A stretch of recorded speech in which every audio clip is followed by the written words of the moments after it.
Hey, good morning, everybody. It's Aaron and Adam. We just want to give you some background about who we are and what we are up to. All right, go ahead, brother. Start us off. Background, first of all, we're Hebrews. And I've recently come into this understanding of who I am as a Hebrew, who we are. I don't know, maybe 8 months ago. And this is the next generation of Hebrews. And, there's a Hebrew progression. And I know for me, I was saying, oh man, I'm a Hebrew, I'm the man. Essentially, salvation comes from my Hebrewness, and that's completely false, categorically false. Right. And salvation only comes from Yeshua, the Son of the Most High. Yes. And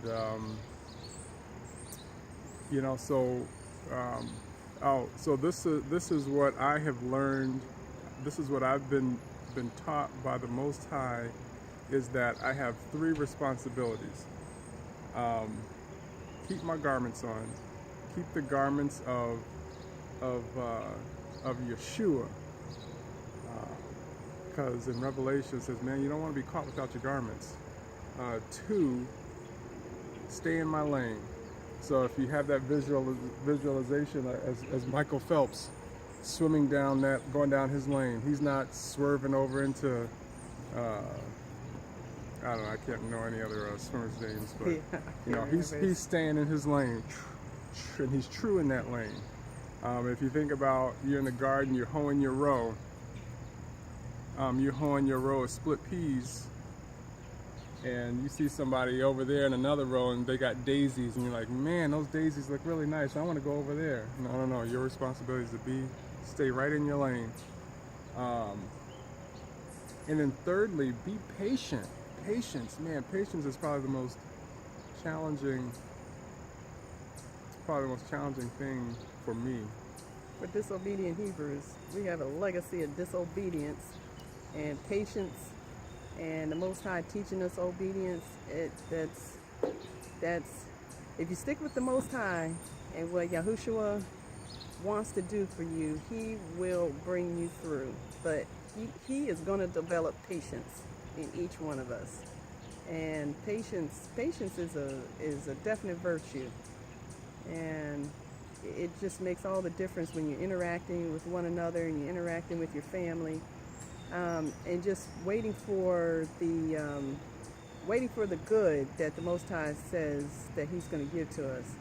Not that we're not doing things that are in our power to do, but a lot of the wealth of the world is gotten by unjust means, unjust weights and measures. And we don't want our experience to be like that. We want our wealth to come the same way Abraham got his wealth. The Most High blessed him, and he had no worry in the world. His sleep was restful. And we were talking the other night about some of the videos that were really influential on our understanding of who we are. We've been in this country under different names since the time we were brought here slaves. First it was what? Negroes. It went from Negro to colored to black. But they called us Hebos at a certain time. Yeah, way back. We were Hebos. Colors. Now we're African American. But all these nondescript names, they never told us. But here's the thing. These names that have been given to us, I wasn't in the room Right. when they were making this name. Like, Right. No one called me and said, "Hey, we're thinking about African American. I know you're. What we want to label you this. What do you think about that?" Yeah. Nobody came and asked us. I wasn't able to cast my vote. So we have all these names floating around. But when you go back to the scriptures, you see the scriptures is talking about Hebrews. And all these Hebrews who had a connection with the Most High. But wait, I got a question for you. How do you know that you're a Hebrew? One of the strongest evidences that I cling to that point to the fact that I'm a Hebrew is that Hebrews were prophesied to be carried into slavery by ships. And I know that that's what happened to our people. See, my dad, our dad, he was always talking about Deuteronomy 28:68. And he said, "Man, I think there's something here. I think there's something here." And you know, as a teen and a 20-something, you know, I'm not trying to think about Deuteronomy or Deuteronomy 28:68 or any other passage.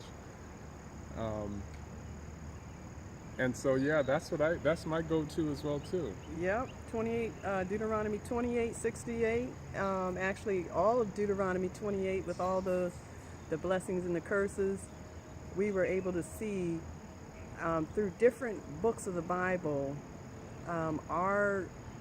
just a complete history of who we are, and it's been preserved there all along. And we've always had this misunderstanding that these people that are talked about in the Bible are related to these people that are over there in Israel today, when that's not even the case.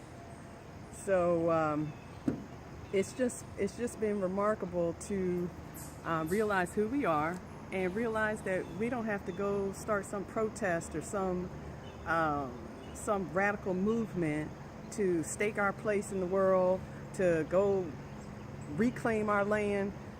We're here in this country for a reason and for a purpose. Because we've been disobedient. We've been disobedient, and the Lord said we're going to be in a land of our enemies until He comes and gets us, until we learn our lesson. And my sister brought out the passage Leviticus 26. Is it Leviticus 26? Leviticus 26. Go ahead. Leviticus 26 is talking about, you know, if you don't learn the lessons, if you don't learn the lessons of your disobedience the first time around, I'm going to bring 7 times more punishment on you. And if you don't learn from that, I'm going to bring 7 times more on that. Well, you know what? At some point in time, you got to say, wait a minute, it behooves me to get this lesson. Yeah. Hey, so listen, we're Hebrews, and it behooves us to be like, listen, I messed up, my ancestors messed up, and now the Most High has given us 10 rules to live by. Just 10, no more. And He's given us Yahushua, who has come and paid the price yes. for our whole experience, our sins, and we take the scriptures, the Hebrew scriptures, just as it says. We believe them. We're not hemming and hawing like these so-called Christian churches around here today, and barely can exercise faith. It's our privilege to exercise faith and to just trust what the Most High has written in the Word, and that's what we're doing. And it has been remarkable. My experience has been one of just walking in freedom. Stress levels have been diminished because right now we're standing under the great big blue sky, and the Most High, we know the Most High is in control of this whole situation, of our experience, of our being in a strange land, interacting with the Gentiles. And we don't, the Most High has not given us the prerogative to be in animosity with the Gentiles. With because anybody. he has used them to teach us a very strong lesson, and we intend to get that lesson. So we're going to be making more and more videos like this. We want you to stay tuned because we want to be able to convey a very encouraging, positive message to, it's okay, it is in your best interest to trust in the Most High and what Yahushua has provided for us. He has given us everything we need to succeed. So stay tuned. We've got a bunch more coming. Good times ahead.